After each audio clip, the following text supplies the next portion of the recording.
Hi friends, welcome back to my channel. ఈ మధ్య social media open చేస్తే చాలు డ్రాగన్ సినిమా హీరోయిన్ కాయాదుల్ లోహర్ గురించే చర్చ.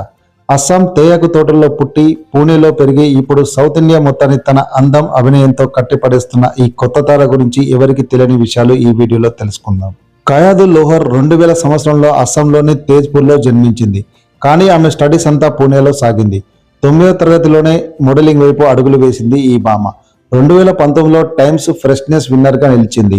అదే ఆమె కెరీర్కి బిగ్గెస్ట్ టర్నింగ్ పాయింట్గా నిలిచింది. 2021లో కన్నడ సినిమా ముగిల్ పేటతో ఇండస్ట్రీకి ఎంట్రీ ఇచ్చింది. తెలుగులో విష్ణు సరసన అల్లూరిలో పద్ధతిగా కనిపించిన రీసెంట్గా వచ్చిన తమిళ్ బ్లాక్ బస్టర్ డ్రాగన్ ఆమె రేంజ్ను మార్చివేసింది. ఈ సినిమాతో యూత్లో ఫుల్ క్రేజ్ సంపాదించుకుంది. ఇక పర్సనల్ లైఫ్ విషయానికి వస్తే డ్రాగన్ డైరెక్టర్ ప్రదీప్ రంగనాథన్తో ప్రేమలో ఉందంటూ రూమర్స్ గట్టిగానే వినిపిస్తున్నాయి. ఈమె ప్రస్తుతం తెలుగులో విశ్వక్ సేన్ సరసన ఫంకీ సినిమాలో నటిస్తుంది.